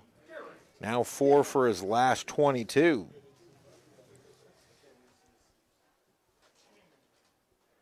Garrett's had a great turnaround sophomore season, battling through a freshman season filled with injuries. In essence, missed the last third of his freshman year. Pitches a ball and snap throw to first, getting back in safely as Morganson. Bobby, through the first 10 games of the year, was the team's leader in stolen bases with 6. What's he at now? 9. 9 for 9. I thought you were going to say 6. Garrett pulls one foul. Bobby's still 9 for 9 in the stolen base department. Dragons as a team, 47 for 58. Down in the league in total stolen bases. But they have used the steal effectively when they've needed it.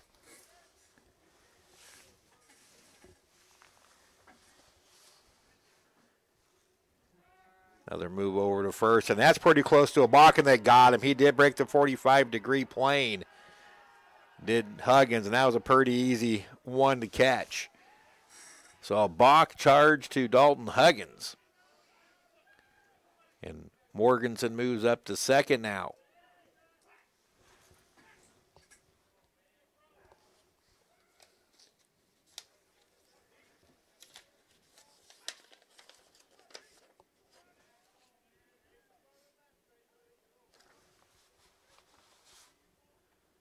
Huggins gives a look back to second. And now Stevenson drives one to left center field. Chasing it down, and running catch is Aldridge. Tagging and then moving up to third is Morganson. He's in safely. It's a pretty good piece of base running by Morganson. Getting back to tag up, and a great running catch in left center field by Darian Aldridge. Wonder if Eric Thompson might want them to appeal. He's actually telling his catcher, Kenneth Gonzalez, the defensive signs, and he wants to employ. So runner at third, one out for Baxley. Zach 0 for 2, a strikeout and a fly out to center. Infield in for the Beavers, and the pitch hits him. Baxley hit with a pitch. That is the 61st time a Dragon has worn one this year. Baxley hit for the third time. Now it's runners at the corners, one away for Riley Metzger. Riley got the fourth inning, started that 4-run fourth for Hutchinson with a one-out walk. Scored on Brock Schaefer's 2-run double.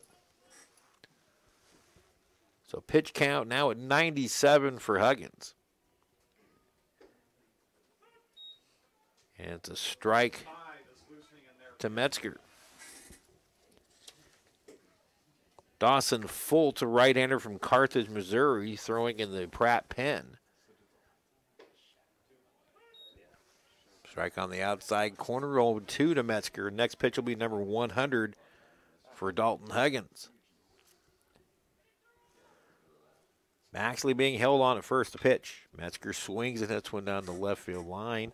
Giving chase is Johnson, but he runs out of room.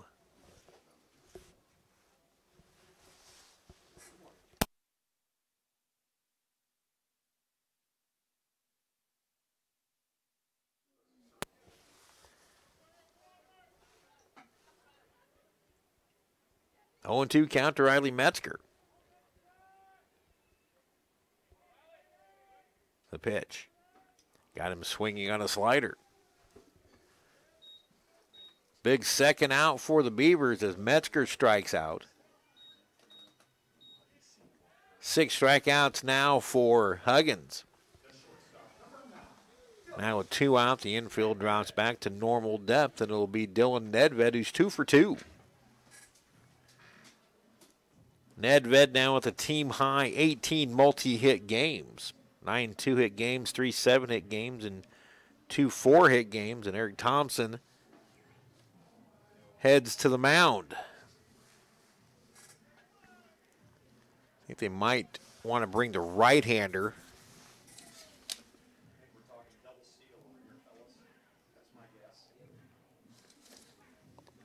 As they talk strategy out there. Fultz, a right-hander.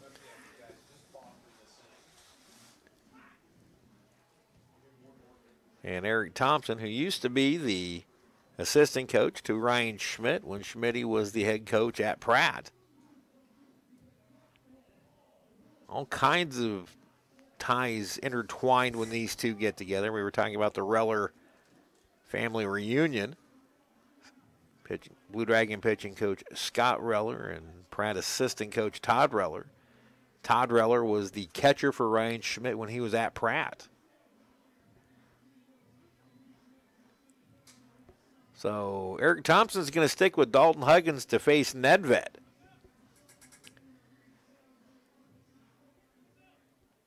Dalton now tied for the team lead in hits at 59 with Logan Sartori. Runner goes, and the double steals on the throw, gets through the shortstop and into center field. A run scores. Stolen base for Zach Baxley, and then a throwing error on the catcher Gonzalez, the second throwing error of the game. And the Dragons lead it 6-1.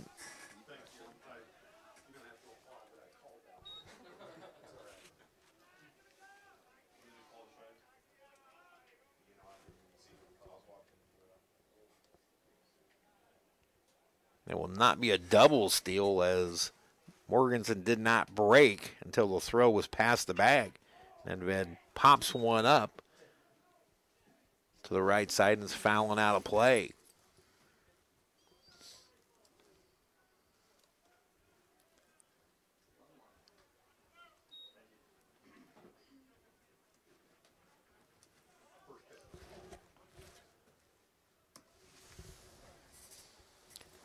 Now 6-1 Dragons as they manufacture a run.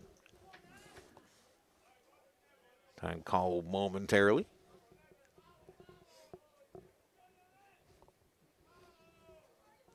The pitch. Pulled foul. Nedved nearly clipped Baxley. That's the one thing as a runner at third with a righty. You turn on one like that, and you're maybe 80 feet away from getting drilled. Just as long as you're in foul territory, the pain will be a little bit less. Little roller up the middle to his right is Cooper. He fields and throws and gets Nedved by a step to end the inning. Dragons manufacture a run. Morganson walks and comes around on the stolen base. And throwing error by the catcher, Kenneth Gonzalez. No one run, no hits. There was one left. And after 5, our new score, Hutchinson 6 and Pratt 1.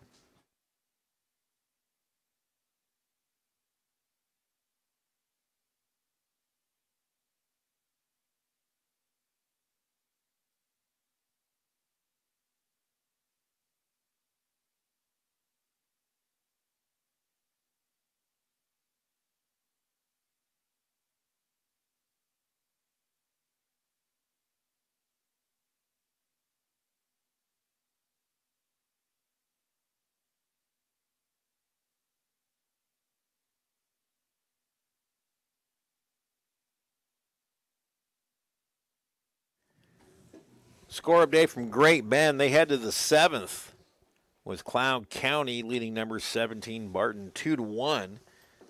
Cloud County, the team immediately ahead of the Blue Dragons in the Jayhawk standings. Mike Brown goes out for the 6th inning. He'll face 2, 3, and 4 in the Pratt order. Axline, Juan Johnson.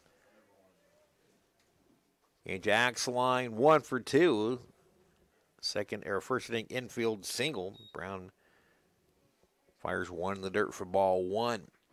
Axline struck out in the 3rd.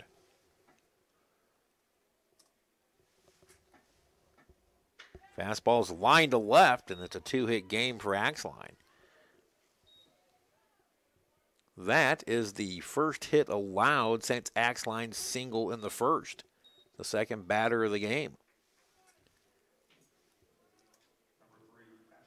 So a leadoff runner for Pratt. For first baseman Ashton Waugh. Waugh's walked and struck out looking. Dragons have yet to turn a double play. Pratt has turned 2 twin killings.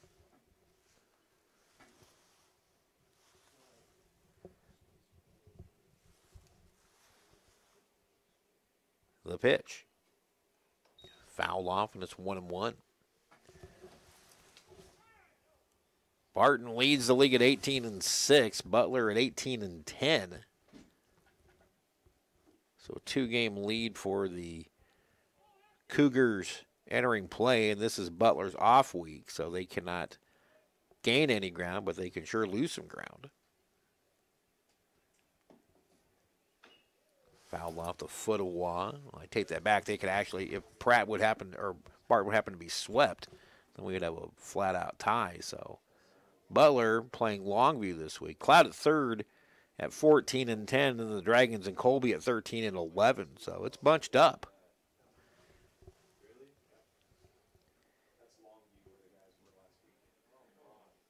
1-2 pitch.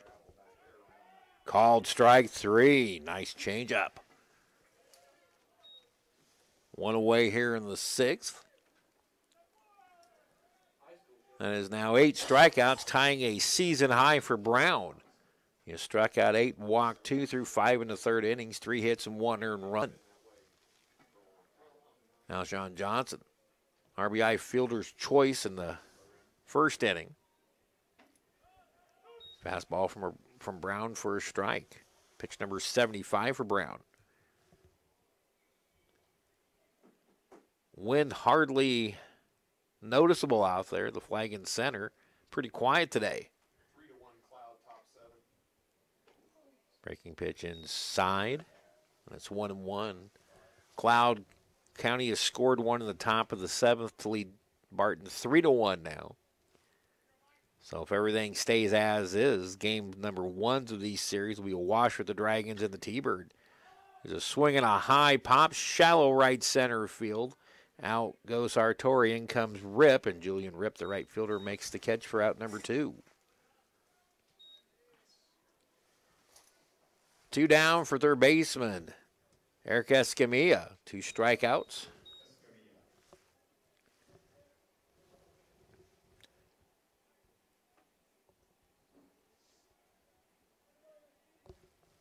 Seward County is in 8th right now. In fact, Pratt this weekend will be the first team to conclude league play. They haven't had a bye week yet. Every conference team gets a bye, at least gets 1 week off during the conference play. With 9 teams in the league, strike called, and it's 1-1. Pratt's a team that had to play 8 consecutive conference series before they get their bye week, so they will be done in terms of conference play after today. Swing and a miss, and it's 1-2. So really the Beavers kind of in dire straits at 7-21. A much improved 15-25 overall, or 15-29 overall record. Changeup swung on and missed, and the inning is over. So a leadoff single to Axline, then Brad retires 2 by strikeout and a fly ball to right field. No runs, a hit, and 1 left. The Beavers are stranded 4 through 6. On to the bottom of the 6th inning. Dragons lead 6-1.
Dawson Fultz takes over on the mound for the Pratt Beavers.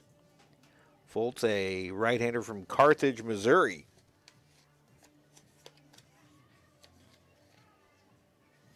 And the numbers on Fultz, once we find him here.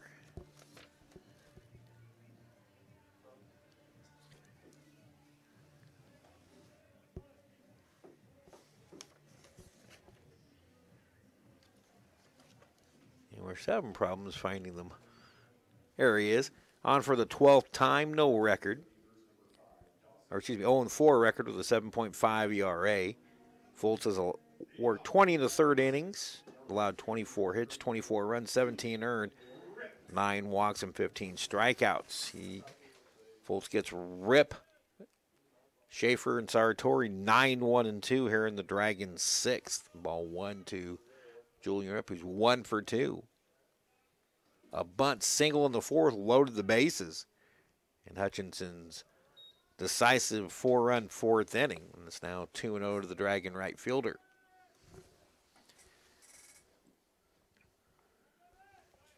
Rip over his last 10, 8 for 15 games. Or 8 for 15 over his last 8 games, excuse me.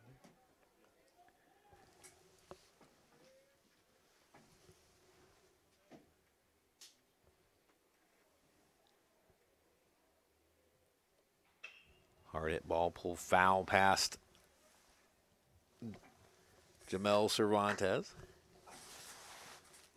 We'll see if that effort rates a tweet. Here's the 2-2 to Fultz. Foul back.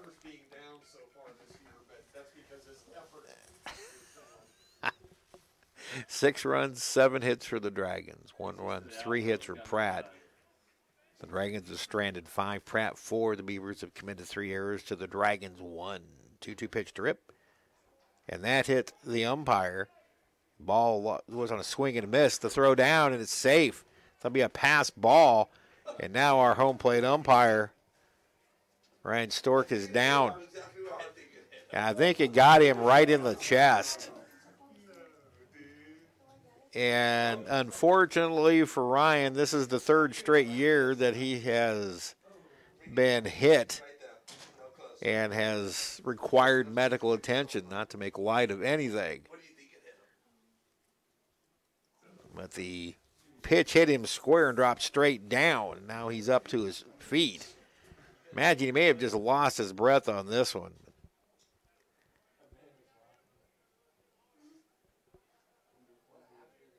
The pitch just hit the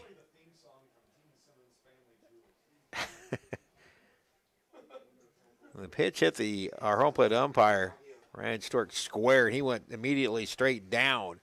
Gonzalez couldn't find it. It was not foul tipped. And then Rip beat the throw to first, so it's a pass ball charge to Gonzalez. A strikeout credited to Fultz. And everybody's kind of got a big smile down there. I think the training crew knows the story. Those of us who work Blue Dragon games routinely know the story. And I think Ryan's got a smile on his face now. He should be okay. He's going to dust off the plate and give himself a second or 2 more. You know, the next time he looks to the dugout and says, I need balls, it's going to take on a whole new meaning.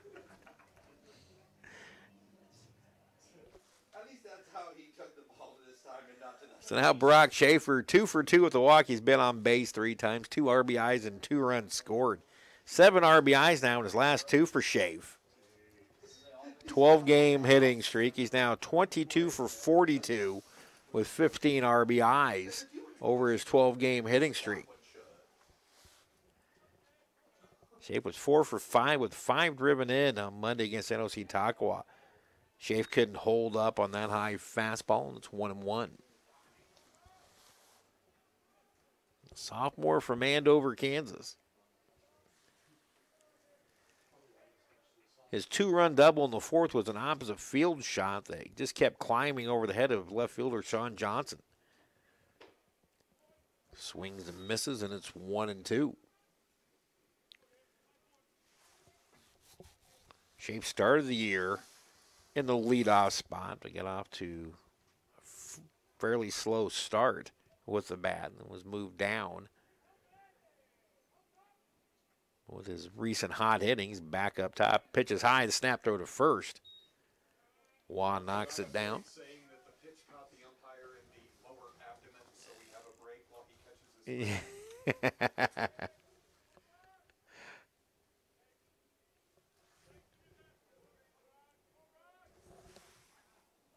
Blue Dragons softball about 20 minutes away from getting started. Schaefer drives one to center. Pretty well hit. Aldridge going back.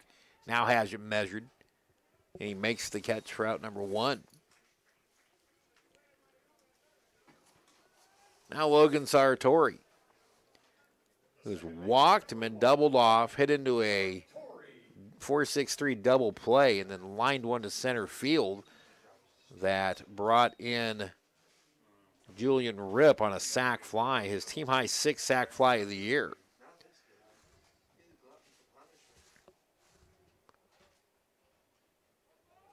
Pretty good lead over at first. The pitch. Foltz catches the outside corner for a strike. Strike call's got a little higher pitch to it.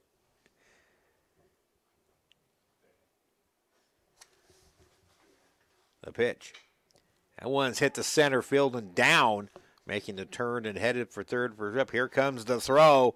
Not in time. Now moving up to second on the throw is Sartori. So Logan extends his hitting streak to 7 games. He's now 10 for 27 over that stretch. Runners at second and third, 1 away for Wyatt Divis. The third baseman, number 15, Wyatt Divis. Div 2 for 3, an RBI single in the first. That tied the game at 1.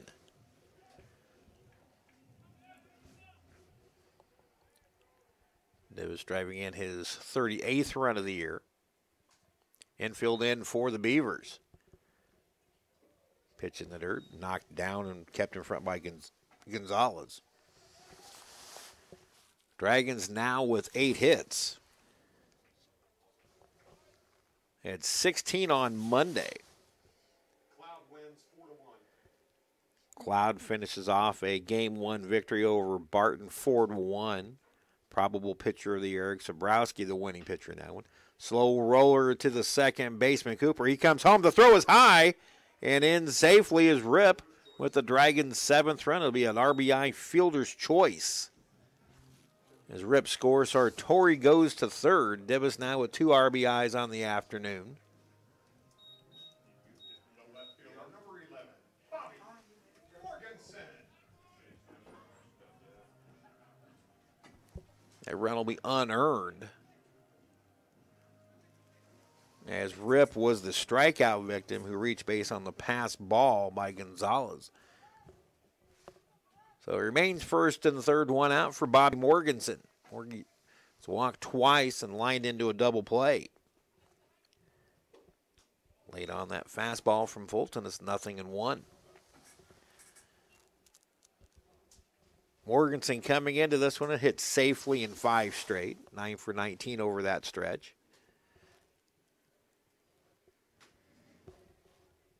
Infield once again back for the Beavers, now trailing 7-1. The pitch is a ball. It's 1-1.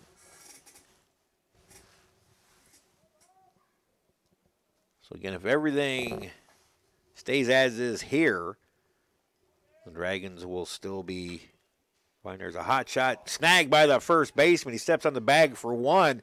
And the double play, and no run scores at the plate. Sartori didn't score before the runner of the out at second was recorded. So a nice 3-6 double play started by Ashton Roy ends the inning, but the Dragons get 1 and takes a 7-1 lead into the 7th inning here at Hobart-Detter Field.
This is how Farmer does. On to the 7th at Hobart-Detter Field. Hutchinson with the 7-1 lead over Pratt. Matt Brown goes after a complete game victory.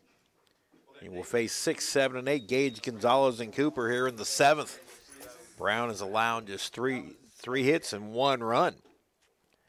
And he starts keeping Gage off with ball 1.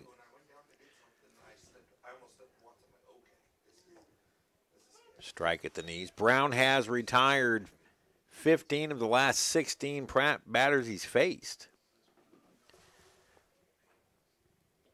Outside for a ball. The only blemish during that streak was a leadoff single in the 6th by designated hitter Gage Axline. Swing and a miss, 2-2. Brown a season high, tying 8 strikeouts to this point.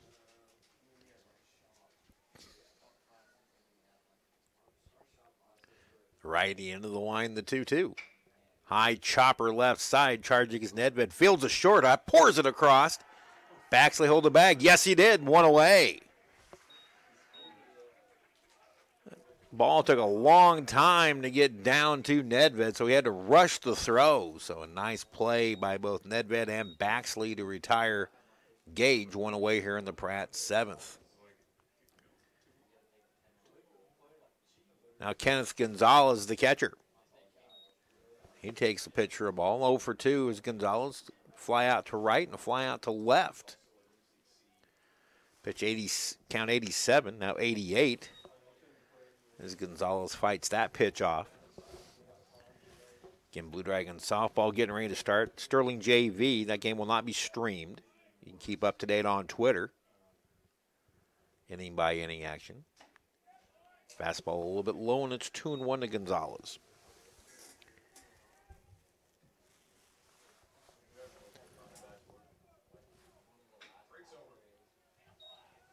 Pitch pulled foul. Brown bidding for his 4th consecutive complete game. And all would-be wins, also his 4th consecutive victory. Ground ball to Nedved at short. He fields clean.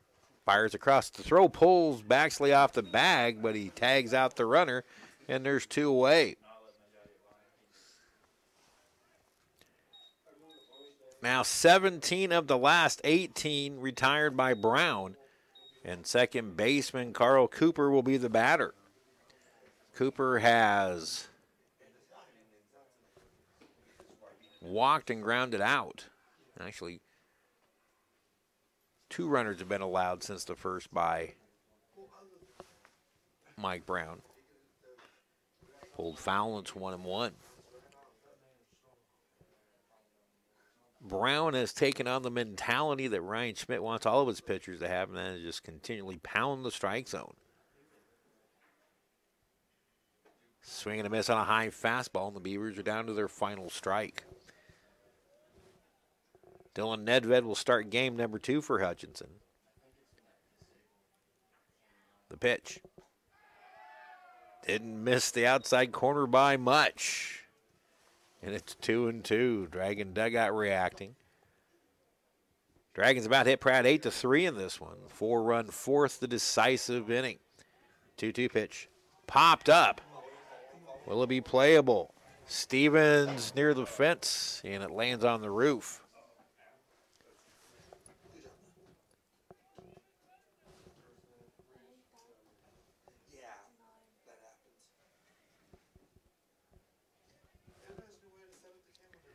Dragons 1 out away from going a season-high 11 games over 500 with their 28th win of the year. Be conference victory number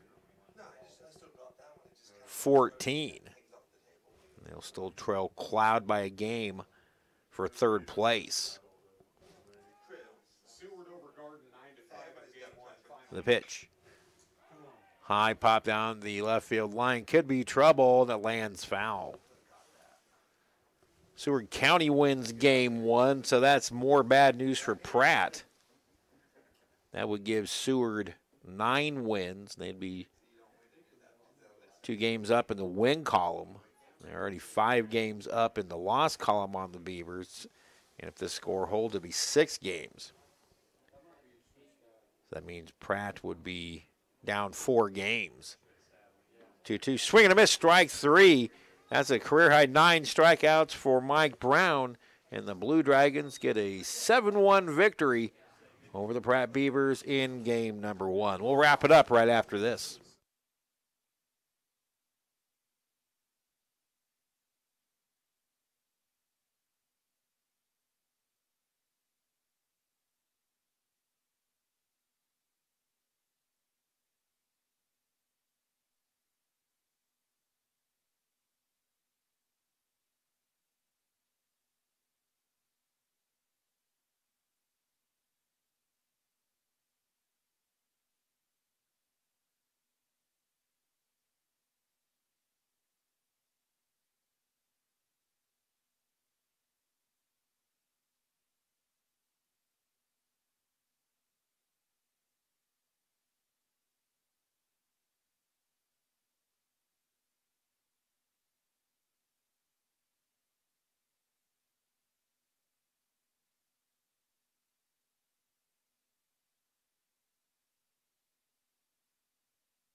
Welcome back to Hobart-Detter Field, everybody. Steve Carpenter with you after a 7-1 Blue Dragon victory over Pratt in game number 1.